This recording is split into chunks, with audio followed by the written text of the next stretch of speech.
lau anfaqa ahadukum mithla uhudin zahaban, seandainya ada di antara kamu yang boleh berwakaf emas walaupun sebesar bukit Uhud. Bukit Uhud itu panjangnya 7 km. Seandainya ada di antara kamu yang boleh berwakaf emas sebesar bukit Uhud, itu tak sampai setengah tapak tangan Sayyidina Abu Bakar Siddiq. Kenapa? Sebab kalau sekarang ada orang bersedekah banyak, memanglah sekarang sudah aman. Tapi masa itu masa susah, masa payah, Abu Bakar Siddiq menunjukkan bukti keimanannya. Ini keutamaan yang pertama menurut Al-Quran. Kenapa orang bersedekah? Karena orang-orang mati, kalau dia boleh bagi tambah umur hidup lagi, mereka berkata fa-as-sadaqah, kami ingin bersedekah. Bismillahirrahmanirrahim. Assalamualaikum warahmatullahi wabarakatuh. Alhamdulillah, Allahumma salli ala Sayyidina Muhammad wa ala ali Sayyidina Muhammad. Kullu amrin zibalin, semua amal yang baik, walam yubda bihamdillah, kalau tidak diawali dengan alhamdulillah, pujian kepada Allah, fahuwa aqta', maka amal itu putus. Makna putus, putus sampai di dunia saja, tak boleh dibawa sebagai bekal menghadap Allah. Maka kita ingin amal kita malam ini tidak putus, maka kita awali dengan alhamdulillahi rabbil alamin. Setiap majlis kalau tidak disebut namanya, maka majlis itu antanajifah, majlis yang busuk, majlis bau, majlis bangkai.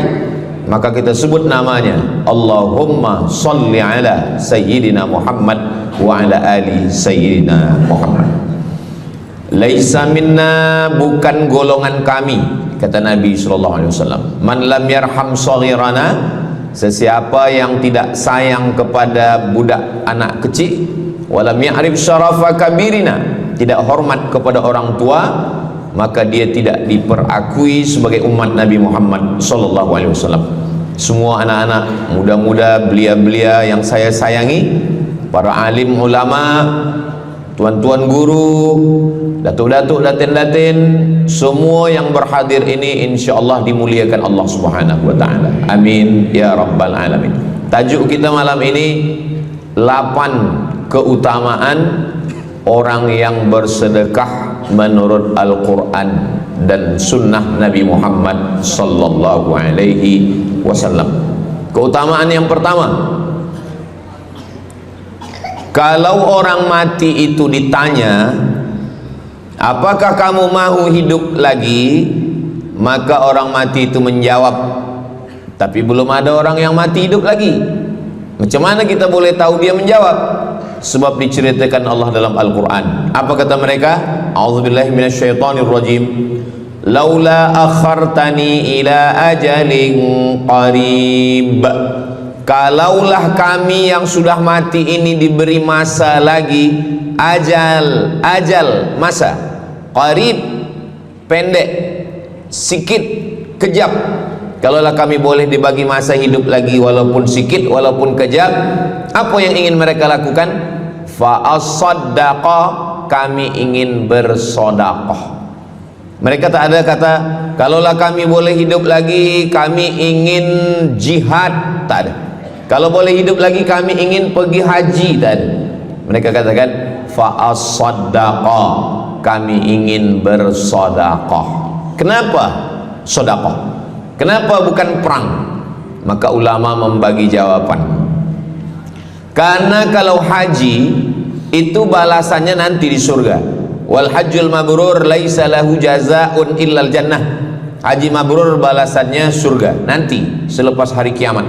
Tapi kalau sedekah, balasan pahalanya diperolehi ketika di alam kubur. Itulah kenapa orang-orang yang mati itu ingin kalau hidup lagi fa-as-sadaqah, mereka ingin bersedekah. Sedekah, hampir semua kata-kata dalam bahasa Arab itu asalnya 3 huruf. Sadaqah. Sadaqah artinya benar. Sadaqallahul azim, maha benar Allah. Sadaqah artinya benar. Kalau memang benar betul iman kita, mana buktinya?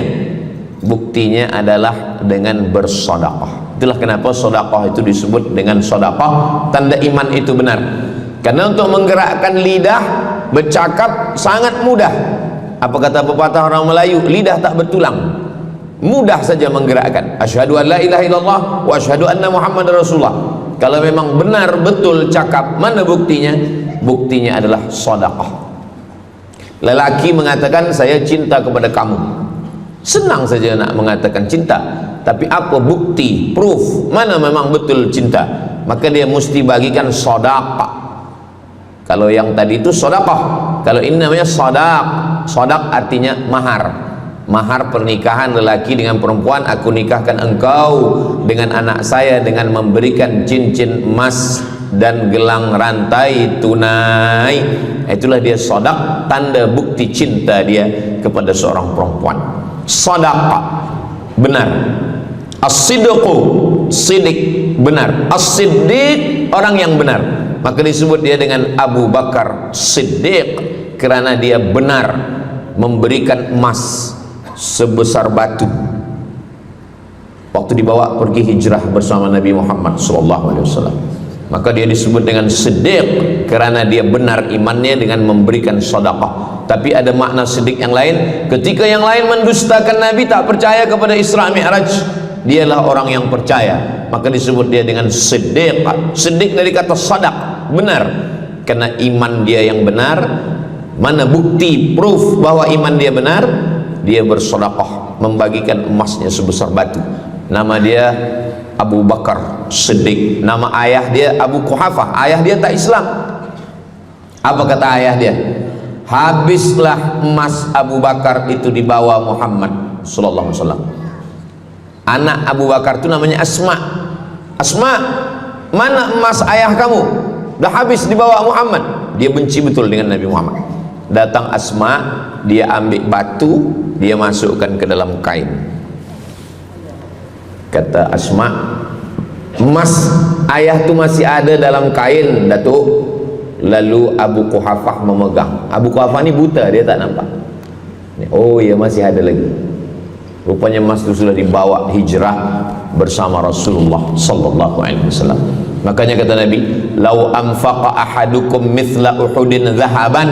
Seandainya ada di antara kamu yang boleh berwakaf emas walaupun sebesar bukit Uhud. Bukit Uhud itu panjangnya 7 km. Seandainya ada di antara kamu yang boleh berwakaf emas sebesar bukit Uhud, itu tak sampai setengah tapak tangan Sayyidina Abu Bakar Siddiq. Kenapa? Sebab kalau sekarang ada orang bersedekah banyak, memanglah sekarang sudah aman. Tapi masa itu masa susah, masa payah, Abu Bakar Siddiq menunjukkan bukti keimanannya. Ini keutamaan yang pertama menurut Al-Quran. Kenapa orang bersedekah? Kerana orang-orang mati, kalau dia boleh bagi tambah umur hidup lagi, mereka berkata fa-as-saddaqa, kami ingin bersedekah. Itu yang pertama. Yang kedua, sampai berapa nih? Sampai 8. Tadi saya dibagi tahu Ustadz sampai 8. Atau tak pun sampai 8, kalau dah habis 60 menit habis. Yang kedua, idzas sama'um fatarat, langit terbelah. Wa idzal kawakibun tasarat, planet bertembung, berjatuhan. Wa idzal biharu fujirat, lautan diletupkan, tsunami namanya. Wa idzal quburu bu'athirat, semua yang dikubur dibangkitkan. Selepas itu kita pun bangkit dari kubur. Innama amruhu idza arada syai'an ayyaqula lahu kun fayakun. Bila kita bangkit, tak ada atap, tak ada dinding, tak ada pokok kayu. Semua gunung-gunung macam bulu kambing dihembus angin. Wa takunul jibalu kal ihnil manfush, macam bulu kambing dihembus angin. Di mana kita bernaung? Di mana kita berlindung? Kata Nabi sallallahu alaihi wasallam. Ini yang kedua.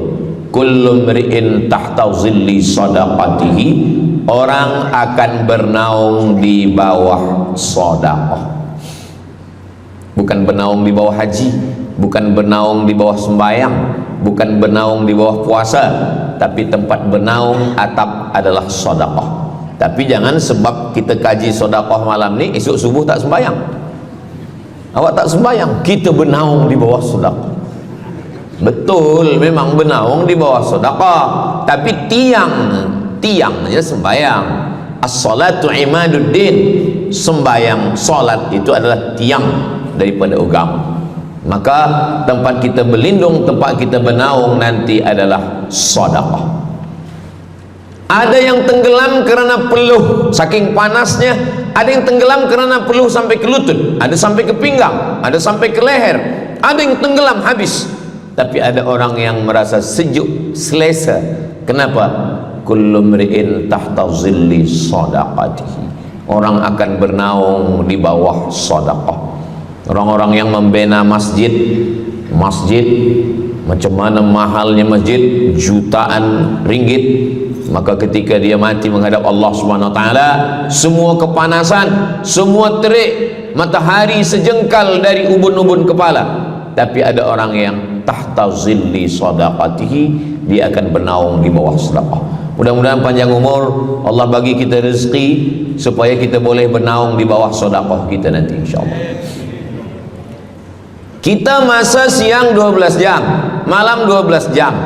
Tapi di akhirat nanti khamsin alfasanah, 50.000 tahun, belum tentu lagi diputuskan di pengadilan Allah Subhanahu wa taala.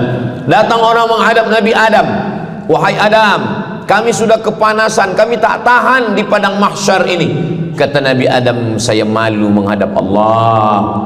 Dulu kata Allah, la taqraba hadhihi syajarah, jangan dekati pokok kuldi, fatakuna minaz zalimin, nanti engkau jadi orang zalim. Fa azallahuma syaitan, tapi digoda syaitan. Lalu kemudian Nabi Adam bertaubat. Doa yang paling tua doa Nabi Adam, Rabbana zalamna anfusana wa illam taghfir lana wa tarhamna lanakunanna minal khasirin. Datang mereka menghadap kepada Nabi Nuh. Cepatlah Nabi Nuh menghadap kepada Allah supaya diputuskan mahkamah ini. Kata Nabi Nuh, saya malu menghadap Allah. Anak saya Kan'an, masa saya panggil, ya bunayya, wahai anak saya Kan'an, irkam ma'ana, ayo mari naik ke atas perahu sampan ayah. Apa kata Kan'an? Sa'awi ila jabali ya'simuni minal ma, saya naik sampan, saya naik ke atas bukit, saya akan selamat. Rupa-rupanya hujan 40 hari 40 malam, tenggelam. Kita belum lagi 40 hari 40 malam, baru 2 hari buaya dah naik ke jalan. Macam mana 40 hari 40 malam? Maka saat itu, saat anaknya Kan'an akan tenggelam, apa kata Nabi Nuh? Ya Rabbi, ya Allah, inna bani min ahli, itu anakku ya Allah. Allah marah. Apa kata Allah? Innahu laisa min ahlik, dia bukan anakmu. Innahu amalun ghairu salih, karena amal dia tak baik. Nabi Nuh malu menghadap Allah. Datang mereka kepada Nabi Musa alaihissalam. Kata Nabi Musa, saya pun malu menghadap Allah kerana perbuatan Bani Israel, umat saya jahat. Mereka datang menghadap Nabi Isa. Kata Nabi Isa, saya malu menghadap Allah kerana mereka menyembah saya selepas saya meninggalkan mereka. Pada akhirnya mereka datang menghadap Sayyidina wa Maulana wa Syafi'ina Muhammad sallallahu alaihi wasallam. Hanya Nabi Muhammad lah yang berani menghadap Allah. Sebab apa? Sebab dia umatnya. Maka walaupun kita umat yang paling kecil, umur paling pendek, badan paling tidak bertenaga, tapi kita adalah umat yang pertama nanti yang akan diputuskan perkara, dan kita adalah umat yang pertama akan masuk ke dalam surga Allah Subhanahu wa ta'ala. Maka banyak mereka yang ingin menjadi umat Nabi Muhammad. Bahkan Nabi Musa pun ingin menjadi umat Nabi Muhammad sallallahu alaihi wasallam. Masa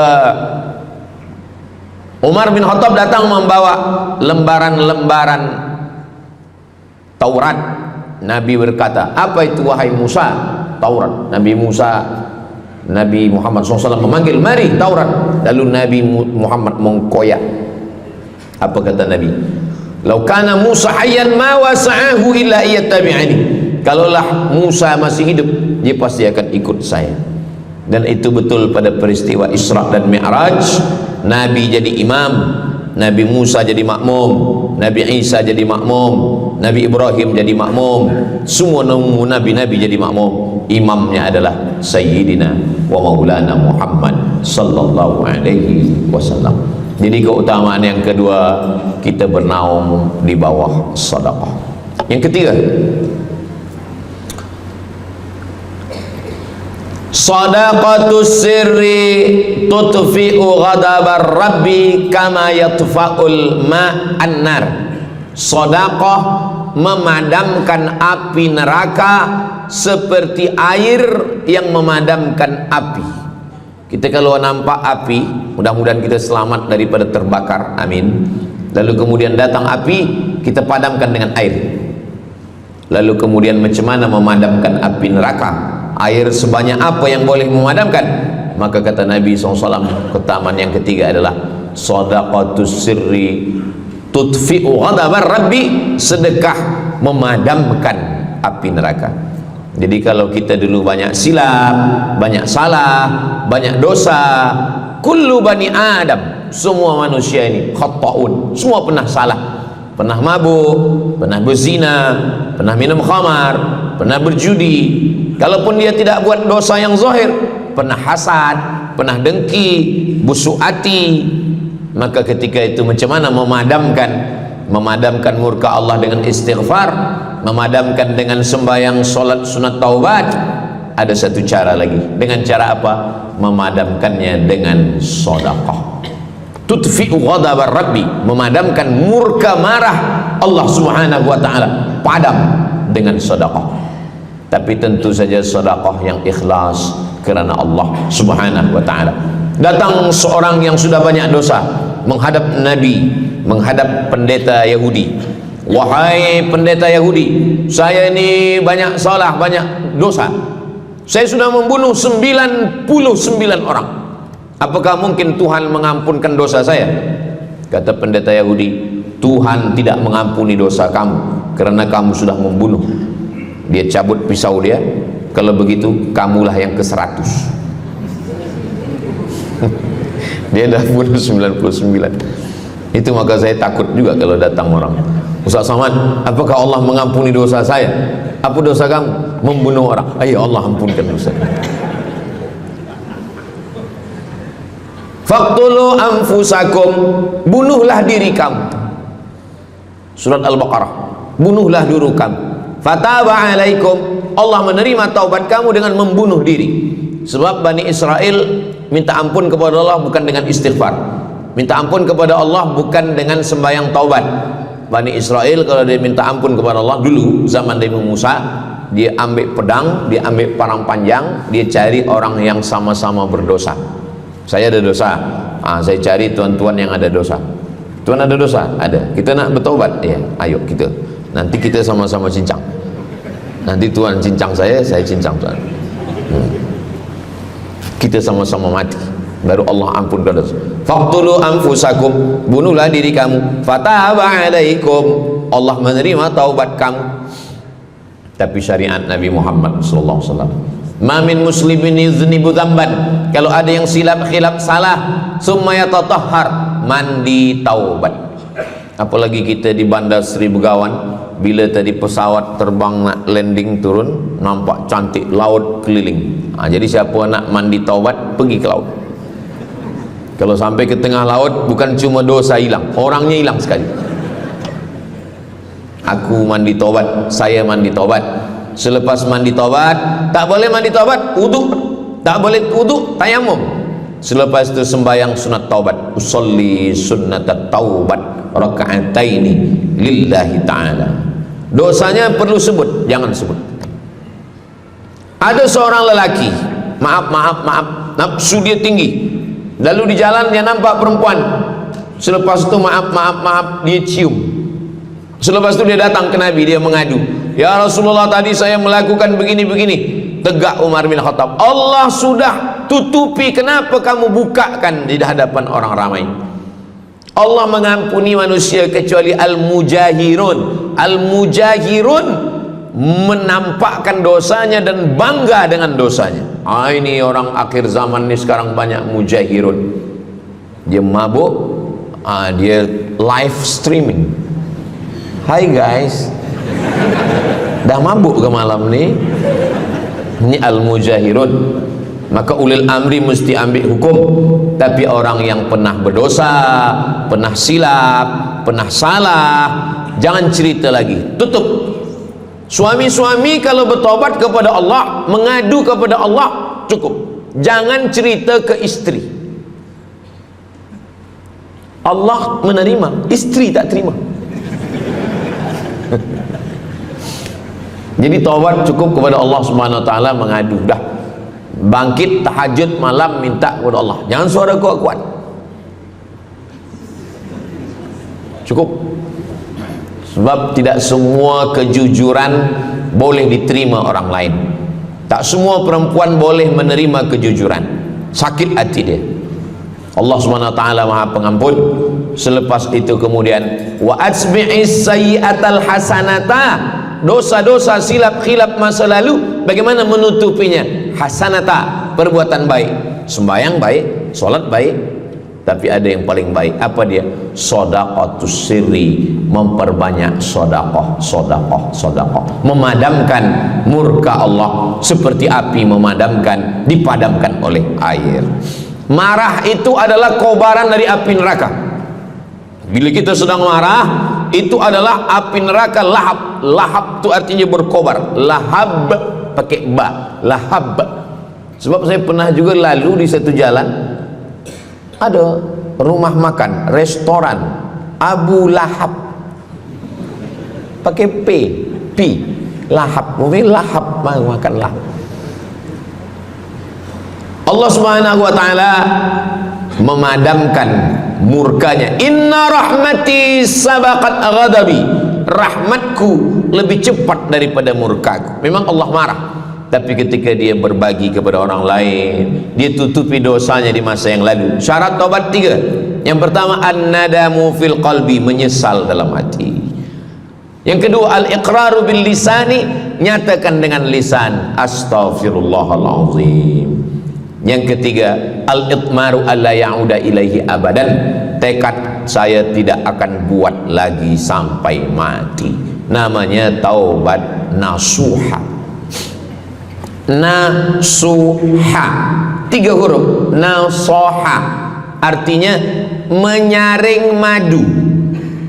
Datang orang memanjat pokok kayu, dia ambil parang panjang, dia potong sarang lebah jatuh ke bawah, disaring dengan kain tipis, lalu kemudian tersangkut di atas kain, lilinnya tersangkut, lebahnya tersangkut, anak lebah tersangkut, rantingnya tersangkut, dahannya tersangkut, maka keluarlah madu. Itu bahasa Arabnya namanya nasuha. Apa makna nasuha? Menyaring dosa-dosa sehingga yang tinggal hanya amal soleh, yang sampah-sampah tersangkut. Sekarang susah nak minum madu yang asli, banyak palsu. Macam mana Ustaz, saya ni suka spesihat minum madu. Apa tanda madu ni asli? Bawa pulang ke rumah, kalau istri marah itu asli.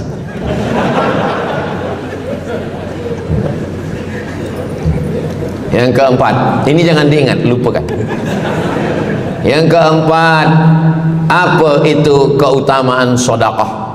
Kata Nabi sallallahu alaihi wasallam, as-sadaqatu, sedekah itu tadfa'u mitatas su', menolak mati su'ul khatimah. Tak ada guna amal elok baik kalau mati dalam keadaan su'ul khatimah. Kita selalu berdoa, Allahumma khtim lana bihusnil khatimah. Maka cara untuk menolak mati su'ul khatimah ini adalah dengan cara sedekah. Banyak orang mati husnul khatimah, bukan ulama, meninggal di dalam Masjidil Haram sedang pakai ihram, selepas tawaf di belakang makam Ibrahim ketika sedang sujud terakhir. Itulah mati yang paling indah. Dalam wudhu, sedang sembahyang, di sujud terakhir, dalam tanah haram, dalam Masjidil Haram, di belakang makam Ibrahim. Meninggal, dibawa jenazah balik. Orang datang bertanya kepada ibunya, dia masih pemuda belia, apakah dia ulama? Dia bukan ulama. Kenapa dia mulia betul? Apakah dia pernah perang ke Palestina? Tidak. 2-3 hari selepas itu datang satu perempuan membawa budak kecil. Kamu siapa? Kami adalah orang yang tiap bulan dapat kiriman beras, minyak dan makanan dari pemuda ini. Saya maaf, seorang janda, ini anak-anak saya, dan dia selalu bagikan uang dia untuk makankan. Jadi nanti kalau ada orang meninggal, tiba-tiba selepas itu datang janda membawa anak, itu tanda husnul khatimah. Sebab dia belum menikah, dia masih lajang. Allah menunjukkan bahwa kalau engkau berbuat sedekah, maka Allah Subhanahu wa taala memberikan keutamaan husnul khatimah. Bukan setakat diselamatkan dari su'ul khatimah, tapi mendapatkan husnul khatimah. Ada seorang dari Maghribi, dari Maroko, Mesir, Libya, Tunisia, Algeria, Maghribi. Orang Maghribi ini bermimpi. Dalam mimpinya dia berjumpa dengan Nabi Muhammad SAW. Kata Nabi, engkau pergi ke Saudi Arabia, cari di kampung ini, nanti engkau jumpai seorang pemuda, sampaikan salamku kepada dia, katakan dia penghuni surga. Malam pertama mimpi, iya ke? Tidak ke? Jangan-jangan setan. Tak betul. Malam kedua mimpinya sama. Engkau pergi ke Saudi Arabia, datangi kampung ini, jumpai seorang pemuda namanya si fulan, bagi tahu ke dia, salamku untuk dia, sampaikan kepada dia bahwa dia penghuni surga. Nah, 2 kali ini udah agak kuat. Tunggu 3 kali, sampai 3 malam mimpinya sama. Akhirnya orang Maghrib ini terbang dari Casablanca sampai ke Jeddah. Dari Jeddah dia cari kampung yang disebut dalam mimpi, sampai itu dia cari pemuda. Adakah di kampung ini seorang pemuda namanya si fulan? Betul. Dia tengok biasa saja, bukan ulama, bukan macam Musa Abdul Somad. Tak mungkin mimpi salah 3 kali betul-betul.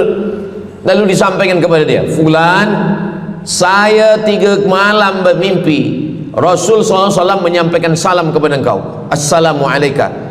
Kata Nabi, engkau adalah penghuni surga. Dia pun terkejut. Saya bukan ulama, saya orang biasa. Apa amal kamu? Sembahyang saya biasa saja, puasa sunat saya biasa saja. Hanya saja saya tak pernah menyimpan hasad dendam, dan saya selalu membagikan uang kepada fakir miskin, anak yatim dan du'afa. Selepas mendapatkan itu, dia pun menangis, dia pun bersedih, karena dia merasa dia tak layak dicintai, karena dia masa banyak silap, banyak salah. Rupanya rahmat Allah itu turun bukan kepada orang yang alim tapi sombong, bukan kepada orang yang kaya tapi takbur, tapi kepada orang yang hatinya hancur berkeping karena takut kepada Allah Subhanahu wa ta'ala. Selepas itu dia pun meninggal dalam keadaan husnul khatimah, setelah mendapatkan janji dari Rasulullah sallallahu alaihi wasallam. Apa maknanya? Bahwa kalau kita tak boleh sembahyang sampai tegak lutut bengkak, kalau kita tak tergolong orang yang rajin puasa sunat berhari-hari, kalau kita bukan orang yang kuat berjihad fisabilillah, maka carilah satu pintu. Pintu itu bernama babus sedekah, karena banyak yang sudah melaluinya dan mereka dimuliakan Allah, diselamatkan daripada su'ul khatimah. Yang keberapa? Kelima. Saya sebetulnya ingat, saya nak cuba aja. Kalau jamaah masih ingat, itu maknanya mereka masih konsen lagi, masih sedar. Kalau dah terserah Ustaz lah nama berapa, kami pun dah nak balik juga dalam. Yang kelima, dawu mardakum bis sadaqah. Yang kelima, dawu mardakum bis sadaqah. Obati orang yang sakit di antara kamu dengan sedekah. Datang seorang lelaki yang lututnya bernanah menemui Imam Abdurrahman ibnu Mahdi. Wahai Imam Abdurrahman bin Mahdi, lutut saya ni bernanah, tak sihat-sihat.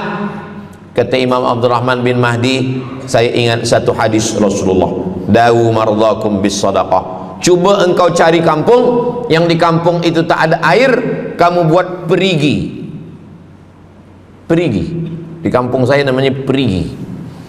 Lalu dia pun pergi ke kampung yang tak ada air, dia galikan perigi. Selepas itu sehari, 2 hari, 3 hari, sepekan, sebulan, lutut dia sihat kering. Dia datang lagi kepada Imam Abdurrahman Ibnu Mahdi. Alhamdulillah Imam Abdurrahman Ibnu Mahdi, lutut saya sudah sihat. Apa hubungan lutut dengan sedekah? Rupanya setiap orang yang mengambil air untuk minum, untuk berwudu, untuk mandi, untuk memasak, selepas itu mereka berdoa, ya Allah, berikanlah kebaikan kepada orang yang sudah membagikan air ini. Ad-du'a silahul mu'min, doa senjatanya orang beriman. Kisah ini ada dalam kitab Sa'ah wa Sa'ah, Ajaib wa Taraif. Semua ada saatnya. Beberapa kisah-kisah yang ajaib diceritakan oleh Syekh Abu Amr Al-Misri dalam judul buku Sa'ah wa Sa'ah, Gharaib wa Taraib. Sudah diterjemahkan ke dalam bahasa Melayu, judulnya Semua Ada Saatnya. Nama penerjemahnya Abdul Somad. Boleh dicari di google.com. Semua ada saat. Lalu kemudian saya sampaikan hadis ini di masjid. Dawu mardakum bis sadaqah. Obatilah orang yang sakit di antara kamu dengan sedekah. Selepas itu saya turun dari masjid, saya pergi ke kereta, di parking, datang seorang jamaah. Memang yang Ustaz sampaikan tadi betul. Kata saya, memang betul. Takkan saya sampaikan tak betul? Apa maksud awak? Betul. Istri saya kena sakit kista sebesar duit di dalam, maaf, rahim dia. Kata doktor, ini mesti diambil, kalau tidak dia makin besar makin besar. Tapi kalau diambil, dicabut, operate, nanti akan, maaf cakap, tercabut rahim sekali. Dan kalau rahim tercabut, maka nanti tidak boleh mengandung. Mendengar itu istrinya menangis, suaminya tersenyum. Yang senyum budak kecil pula.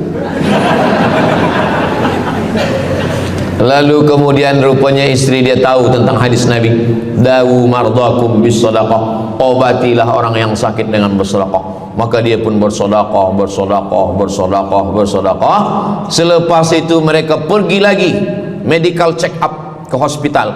Sampai di hospital dicek USG, rupanya kista itu makin kecil, kecil, kecil, kecil dan hilang.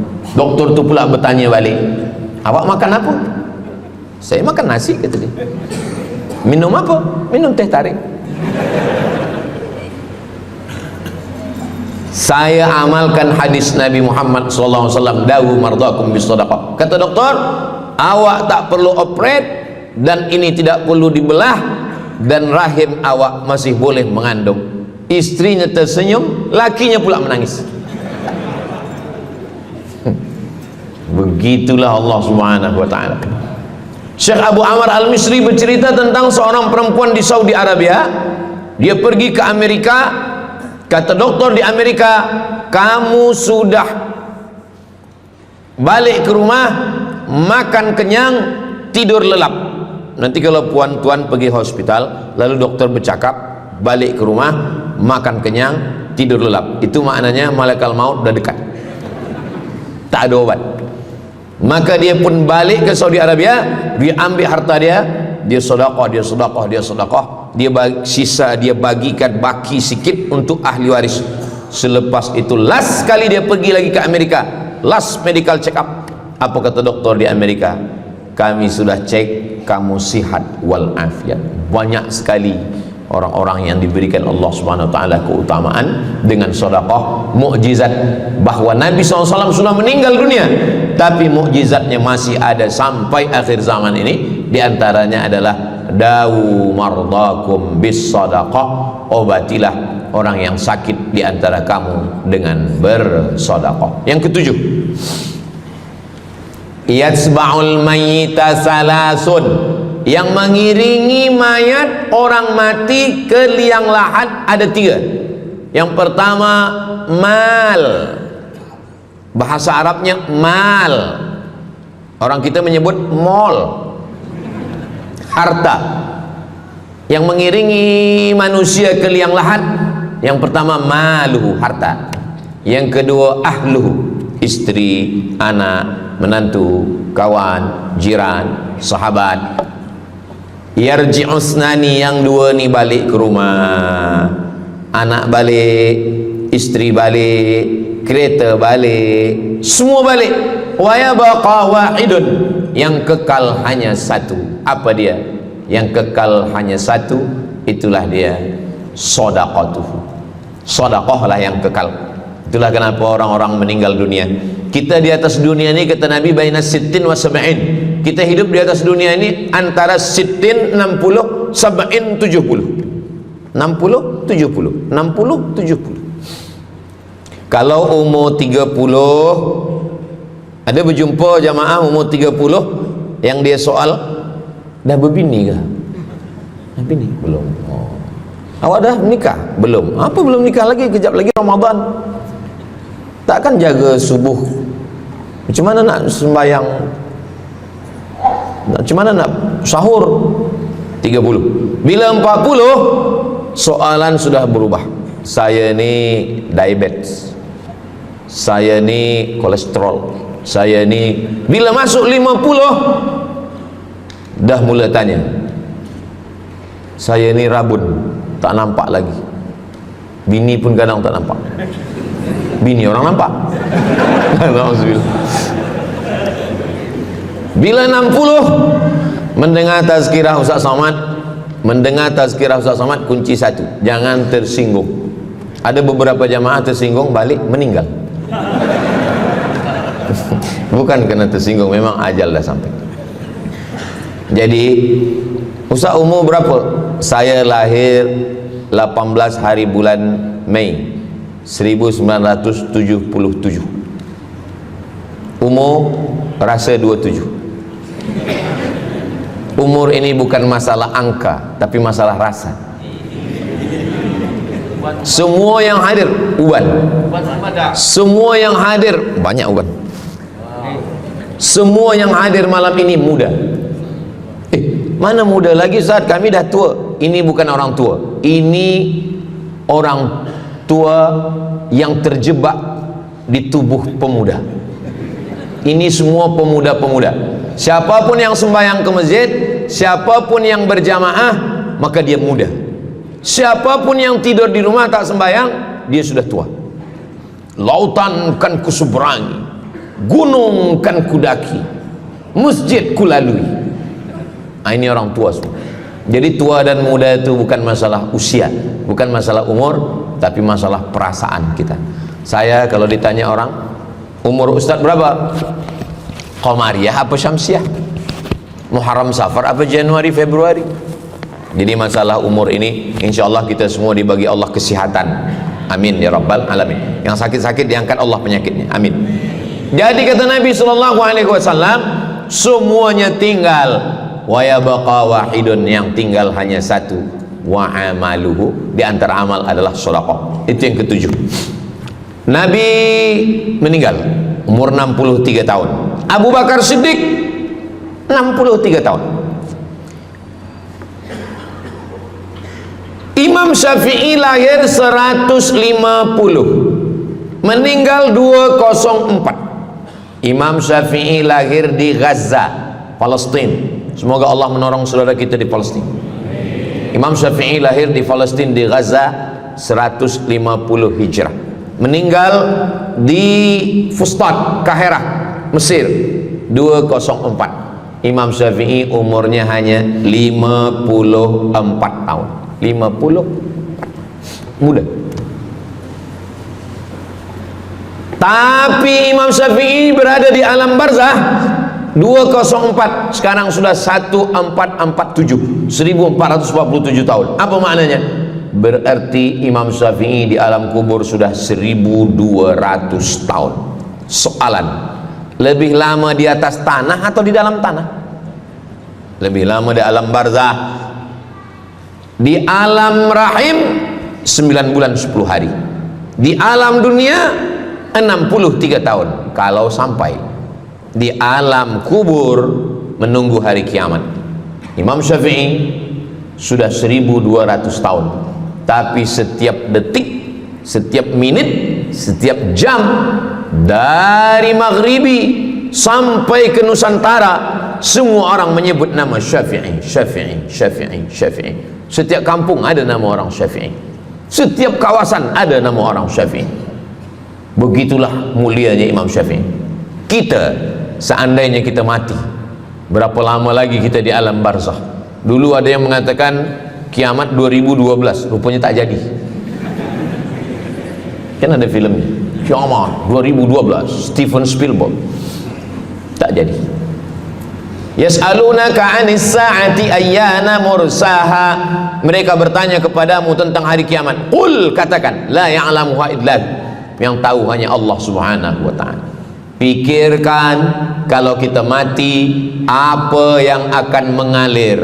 Rumah kita dijual, anak kita dibagi-bagi kepada ahli waris. Kereta kita dijual semuanya. Tapi orang yang membina masjid di Brunei Darussalam, masjid dah cantik-cantik, besar-besar, elok-elok. Tadi kami cerita tentang Muslim yang ada di Kamboja, yang ada di Vietnam, yang ada di Myanmar, kesusahan, kepayahan, yang ada di Palestin. Itu kalau kita tolong, mengalir sampai hari kiamat. Kita fikirkan apa yang akan mengalir selepas kita mati menghadap Allah Subhanahu wa ta'ala. Di antara yang pasti mengalir, anak belum tentu. Waktu kita hidup dia soleh, selepas kita mati dia stres. Na'udzubillah. Mudah-mudahan anak-anak kita semua anak-anak yang soleh-soleh. Tapi yang pasti adalah sedekah. Maka kita siapkan sedekah menolong agama Allah Subhanahu wa ta'ala. Yang ke-8, kata Nabi sallallahu alaihi wasallam, idza matal insan, hadisnya ada dalam Sahih Muslim. Idza matal insan, ada orang yang membaca hadis ini idza mata ibnu Adam. Idza mata ibnu Adam itu terjemah, bukan bunyi teks. Bunyi teksnya idza matal insan, kalau manusia mati, inqata'a, putus. Tapi banyak yang salah faham tentang hadis nih. Kamu malam ni tak ada buat kenduri orang mati, tak ada baca doa, tak ada baca yasin, tak ada baca tahlil. Idza matal ibnu Adam, kalau manusia sudah mati, putus, jangan kirim-kirim doa lagi. Banyaklah soalan ke saya, Ustaz Abdul Somad, ya, macam mana kalau orang sudah mati tak ada anak, lalu siapa yang mendoakan dia? Kata saya, yang mendoakan dia saya. Allahumma ighfir lahu warhamhu wa'afihi wa'fu anhu. Siapa yang akan bacakan Al-Fatihah untuk dia? Saya akan bacakan Al-Fatihah. Saya tengok muka dia macam ragu, dia tak percaya Fatihah ni sampai. Siapa yang tak percaya Fatihah sampai, saya tak marah, sebab ni masalah yang gaib. Siapa yang tak percaya Yasin itu sampai, siapa yang tak percaya Fatihah itu sampai, saya tak marah. Bagi saja nama semua lengkap dengan bin, nanti bila mati saya kirim. Bila tak sampai, cepat-cepat bagi tahu. Idza matal insan, kalau manusia mati, inqata'a amaluhu, yang putus tu amal dia, amal yang mati itu.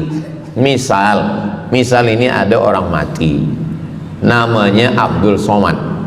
Nanti kalau saya sebut nama lain tersinggung pula. Ada orang mati namanya Abdul Somad. Idza matal insan, kalau Abdul Somad ni mati, inqata'a amaluhu, maka yang putus tu amal dia, amal Abdul Somad ni yang putus. Amal orang Brunei untuk Abdul Somad putus atau tak putus? Tidak putus. Datang berita, mereka tengok di Instagram Abdul Somad, Ustadz Abdul Somad Official. Bagi yang belum follow, cepat follow. Dapat berita Ustadz Somad sudah meninggal. Orang Bandar Seri Begawan, semua orang Brunei mengirimkan Al-Fatihah, mereka solat ghaib. Sampai apa tak sampai? Sampai. Jadi mana yang putus itu apa maknanya? amal dia putus. Amal orang mati ini putus. Amal orang hidup kepada yang mati tak putus. Saya ulang sekali lagi, yang putus itu amal orang mati. Amal orang mati putus. Apa maksud amal orang mati putus? Kepada muslimin muslimat, sila datang ke masjid yang akan membagi tazkirah almarhum Abdul Somad. Itu mana? Putus. Mana boleh tazkirah lagi? Orang mati itu amalnya putus, tapi amal orang hidup untuk orang mati tidak putus. Kalau memang putus, kenapa ada amalnya yang tak putus? Ada amal dia yang tak putus. Ini Abdul Somad, mati dia, amal dia semuanya putus, tapi ada amal dia yang tak putus. Pertama, sodaqotun jariyah. Sodaqah itu kan amal dia, tak putus. Sodakoh dia, bina masjid dia, sodakoh dia tahfiz Quran. Budak-budak tahfiz Quran itu menghafal Quran, jadi tuan guru, punya murid, punya pondok, maka tak putus. Amal dia, tapi tak putus. Yang kedua, ilmun yuntafa'u bih, mengajar dia, diamalkan orang, tak putus. Waladun solihun, anak soleh. Anak soleh itu maksudnya, anak soleh itu kan amal dia. Itu yang banyak orang yang tak paham. Macam mana amal soleh macam mana amal soleh itu amal kita? Macam mana anak soleh itu amal kita? Kalau istri, mohon maaf, kalau istri awak cuma awak tengok saja, apakah mungkin dia hamil? Itu dah payah betul dah menjelaskan. Maknanya anak kita itu amal kita. Maka kalau kita mati, dia tetap mengalir. Bukan berarti doa orang lain tak sampai. Ini banyak orang salah faham. Selepas orang meninggal, tak usah baca doa lagi, tak usah Allah maafir lahu lagi, tak usah baca Yasin lagi, tak sampai. Maksud putus itu amal orang mati itu putus. Kalaulah putus amal orang hidup kepada orang mati, tak ada solat jenazah. Nanti kalau ada orang mengatakan, tak usah baca doa, kita udah putus semua. Nanti bila dia mati, jangan sembayangkan. Sebab sembahyang jenazah itu kan amal orang hidup untuk orang mati. Allahu Akbar, Allahu Akbar, Al-Fatihah, Allahu Akbar, salawat, Allahu Akbar, Allahumma maghfir lahu warhamhu wa'afihi wa'fu anhu, Allahu Akbar, Allahumma la tahrimna ajrahu wa la taftina ba'dahu wa waghfir lana wa lahu wa li ikhwana alladhina sabaquna bil iman wa la taj'al fi qulubina ghillan lil ladzina amanu rabbana innaka ra'ufur rahim. Empat itu sampai, Al-Fatihah sampai, doa sampai, Al-Fatihah sampai, solawat sampai, doa takbir 3 sampai, doa takbir 4 pun sampai. Itu maknanya amal orang hidup sampai, tapi amal orang mati putus. Apakah orang mati itu tetap beramal? Orang mati tetap beramal, tapi katanya putus. Yang putus itu amal wajib. Solat wajib, tak wajib lagi. Puasa wajib, tak wajib lagi. Adapun amal yang tak wajib, makanya kalau ada suami yang tak mau amal wajib, suruhlah dia mati. Mana dalil ustadz bahwa orang mati tetap beramal? Waktu Nabi Muhammad SAW Isra Mi'raj, Nabi Isra Mi'raj, Nabi tengok Nabi Musa solat di dalam kuburnya. Padahal Nabi Musa sudah meninggal. Itu menunjukkan orang meninggal pun beribadah, tapi ibadah dia tidak wajib lagi. Waktu sampai di Masjidil Aqsa, Nabi Ibrahim sholat, Nabi Musa sholat, Nabi-Nabi sholat, padahal mereka sudah meninggal dunia. Itu menunjukkan bahwa orang mati beribadah, tapi ibadahnya tidak wajib. Yang kita wajib ini hanya dari akil baligh sampai kita mati. Siapa yang wajib sembahyang? Akil baligh. Siapa yang wajib puasa? Akil baligh. Siapa yang wajib haji? Akil baligh mampu. Ada orang akil, ada orang baligh tapi tak akil. Umur 15 tahun, 20 tahun, 30 tahun, baligh umurnya sampai tapi tak akil, tak ada akal. Rufi'al qalam, kertas, pena. Pena dia terangkat, tak mencatat. Ada 3 orang yang penanya tak mencatat. Yang pertama, anis sobi hatta yahtalim, budak kecil sampai dia mimpi akil balik. Yang kedua, anin naim hatta yastayqiz, orang tidur sampai dia terjaga. Yang pertama, budak kecil sampai akil balik. Maka kalau nak nakal waktu kecil itulah. Menyesal saya Ustaz, waktu kecil dulu baik-baik. Yang kedua, anin naim hatta yastaiqiz, orang tidur sampai dia jaga tidur. Makanya kalau nak buat dosa waktu tidurlah. Ada seorang suami tidur, selepas itu dia terjaga, dia katakan ke istri dia, Adinda, buah hati belayan jiwa, siang dan malam terbayang-bayang, makan tak kenyang, tidur tak lelap. Abang bermimpi malam tadi. Mimpi apa? Mimpi berbini lagi. Kata istri dia, engkau tidur lagi, mimpi lagi, ceraikan dia. Macam mana nak tidur lagi? Begitulah. Tapi perempuan ini tak ada di Brunei, di kampung saya. Sini baik-baik. Orang tidur dia tidak boleh dihukum, sebab mimpi kita tak boleh buat-buat. Anil naim hatta yastaiqiz, orang tidur sampai dia jaga tidur. Anil majnun hatta yafiq, orang gila sampai sehat. Orang gila tak diambil hukum, tak wajib sembahyang, tak wajib puasa. Itu maka kadang isteri kalau ada lelaki tak sembahyang, abang ni gila ke? Kata, aku tergila-gila dengan kamu sayang. Jadi siapa yang wajib? Macam mana dengan orang yang pikun, hilang ingatan? Hilang ingatan bila dari mula zuhur azan sampai waktu asar habis, ingatan dia hilang, maka dia tak wajib sembahyang. Tapi bila dia ingat sekejap, dia wajib lagi. Itu pula masalahnya Ustaz. Laki saya ni hilang ingatan waktu sembahyang je. Lepas tu ingat balik berakal. Kata orang kalau sudah tua kita mengalami namanya demensia. Manusia demensia, amnesia. Amnesia tak ingat apa-apa, semua lupa. Itu maka kita bila nak pergi ke mana-mana guna helmet, sebab bila kepala ni terantuk lupa. Ada kawan saya, dia hafaz Quran 30 juz, ceramah tazkirah ke mana-mana, bawa kereta jatuh. Kata dia banyak ayat-ayat yang hilang, maka aku kalau sembahyang ayat pendek-pendek.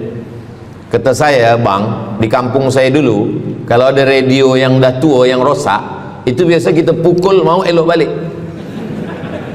Cuba antukkan sekali lagi, kata saya. Kata dia, aku takut kalau aku antukkan Fatihah ni pula hilang. Maka Islam ini datang menjaga 5. Pertama, menjaga akal, tak boleh minum khamar, tak boleh guna khamar, narkotik. Menjaga diri, tak boleh bunuh diri. Menjaga kehormatan, tak boleh menghina orang. Menjaga agama, tak boleh membawa aliran sesat, ateis, tak percaya, kekafiran. Menjaga harta, tak boleh ada mencuri, tak boleh ada dusta, tak boleh ada akad bohong, tak boleh ada tipu, tak boleh ada gharar, tak boleh ada zulm, tak boleh ada ghish. Man ghasyana falaysa minna, siapa yang menipu kami maka dia bukan golongan kami. Jadi berdasarkan 8 keutamaan ini, kalau ingat 8-8-nya alhamdulillah.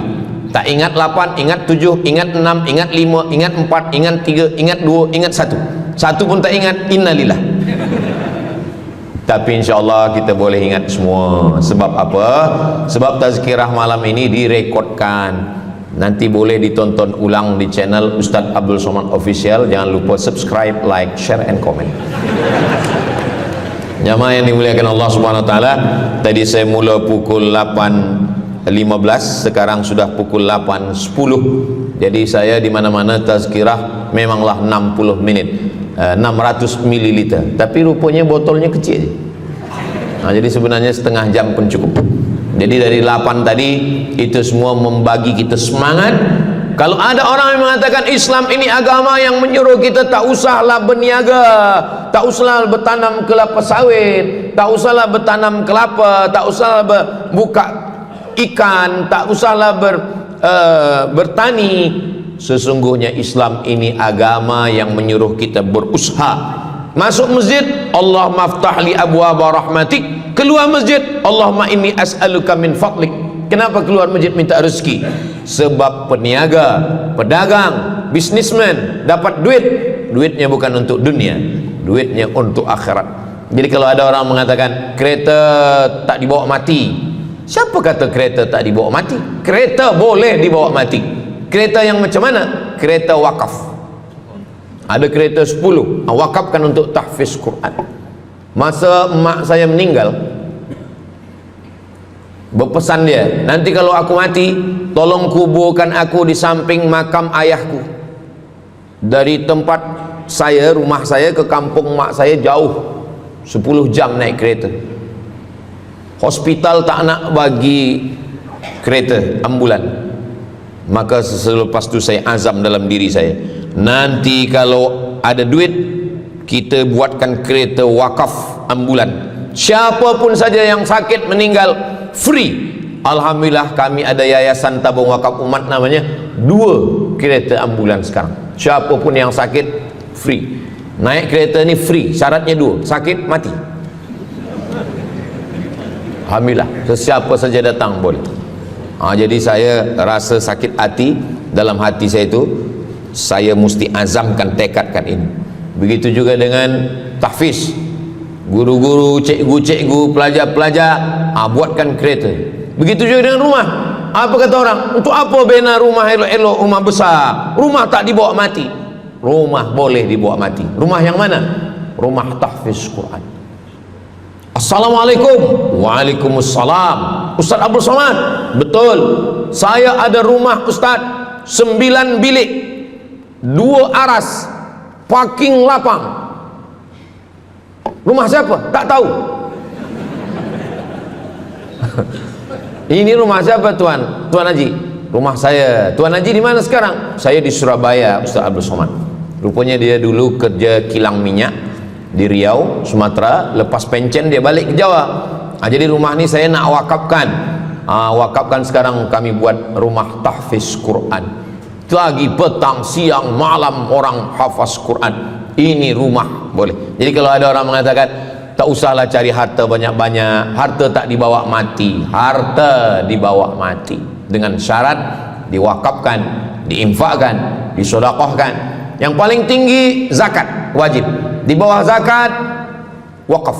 Wakaf mesti ada 4. Orang yang berwakaf, orang yang menerima wakaf, harta yang diwakafkan, ada ijab dan qabul. Di bawah wakaf infak. Di bawah infak baru sedekah. Kenapa infak lebih tinggi daripada sedekah? Sebab infak adalah harta, sedangkan sedekah tak harta pun sedekah. Senyum itu sedekah. Makanya yang kalau ada box di depan masjid, box di tepi jalan, itu yang tepat ditulis box infak, jangan box sedekah. Sebab kalau box sedekah nanti orang senyum aja. Tabassumika fi wajhi akhika sedekah, senyummu ke wajah saudaramu adalah sedekah. Tolong untuk dibaca Ustaz.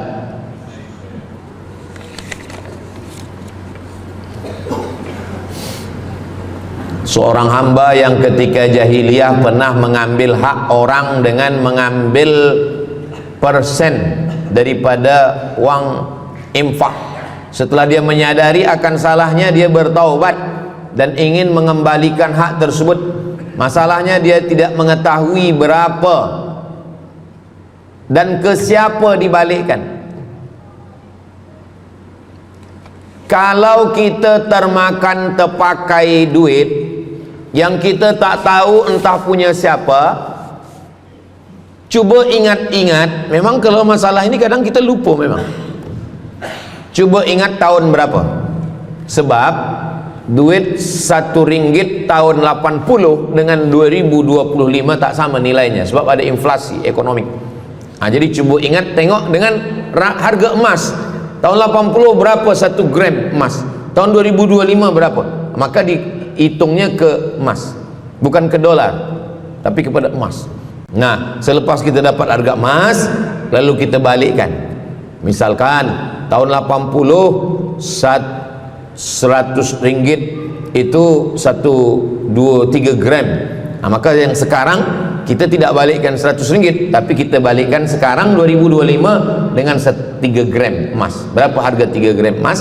Lepas itu kita balikkan. Kalau kita tak tahu orangnya di mana, anak cucunya, ahli warisnya tak tahu, maka kita serahkan kepada masalih ammah. Masalih ammah artinya kepentingan umum. Pendidikan tahfiz Quran, sekolah, tempat anak yatim, tempat duafa fakir miskin, ke masjid boleh. Nah, tapi kalau kita bawa duit haram, duit tak jelas, kita serahkan saja. Datang, tuan guru bagi dah. Jangan sebut pula, tuan guru ni ada beberapa duit haram saya nak bagi ni. Serahkan saja. Begitu juga dengan orang yang menyimpan uang di bank yang bukan Islamic bank. Syukran, jazakumullah khair.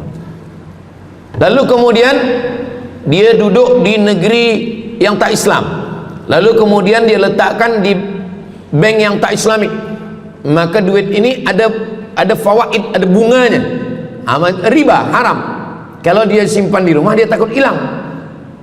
Duit ini tak boleh dia makan, tak boleh dia belikan ke pakaian, tak boleh dia bagikan ke orang lain, maka dia serahkan kepada masalih ammah. Begitu kata Syekh Yusuf Al-Qardawi dalam kitab judulnya Fatawa Mu'asirah, fatwa-fatwa kontemporer, fatwa modern. Jadi masalih ammah, kepentingan umum, bukan untuk diri sendiri. Orang terhalang doanya sebab 3. Mat'amuhu haram, makanannya haram.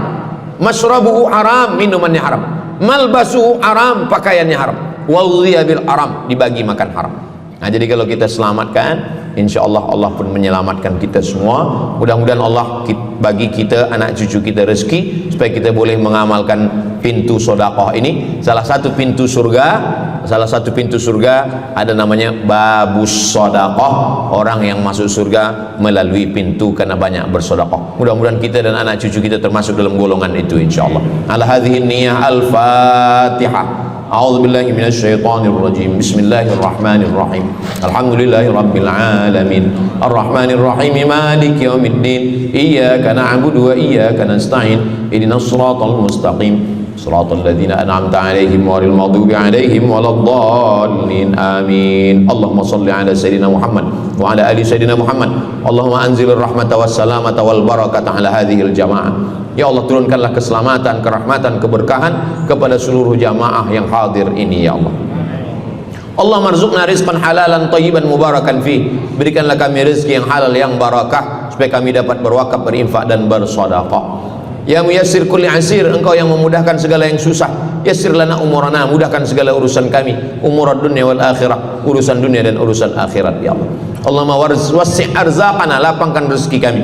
Barik lana fi umurina, berikan berkah pada umur kami. La tada' lana dzamban illa ghafartah, pulang kami dari majelis ilmu ini dalam keadaan bersih dari segala dosa-dosa. Wala dainan illa qadaitah, tolong kami lepas dari segala hutang piutang riba. Wala maridan illa syafaitah, ada saudara kami yang sakit, angkat penyakitnya, sihatkan ya Allah. Wala mayyitan illa rahimtah, yang meninggal dunia curahkan rahmat kasih sayangmu, lapangkan kuburnya, selamatkan dari azab ya Allah. Wala aziban illa zawajatah, yang belum menikah berikanlah jodoh yang baik-baik ya Allah. Wala raghiban illa anjabatah, yang belum ada keturunan berikanlah anak yang soleh solehah, penghafal Quran, mujahid fi sabilillah. Allahumma ja'al hadzal balada baladan amina, jadikanlah negeri tempat tinggal kami negeri yang aman dan damai. Allahumma dafa'na al-ghala wal waba wal fahsya wal riba wal zina wal munkar, selamatkan dari malapetaka, bencana, musibah, segala perbuatan keji dan munkar. Rabbana fir lana dzunubana wa li walidaina wa li abaina wa li ummahatina wa li ajdadina wa li masyayikhina, ampunkan dosa kami, datuk nenek moyang kami, guru-guru kami, wa liman hadarana, semua yang hadir dan mengikuti kajian kami malam ini ya Allah. Rabbana atina fid dunya hasanah wa fil akhirati hasanah wa qina adzabannar. Wa sallallahu ala sayyidina Muhammad wa ala alihi washabihi wasallam. Walhamdulillahi rabbil alamin. Taqabbalallahu minkum minna wa minkum taqabbal ya karim. Terima kasih segala perhatian. Mohon maaf segala kesilapan. Aku qauli hadza astaghfirullah li wa lakum. Saya tutup dengan pantun penutup. Menangkap puyuh di Bukit Selasih. Thank you dan terima kasih. Wassalamualaikum warahmatullahi wabarakatuh.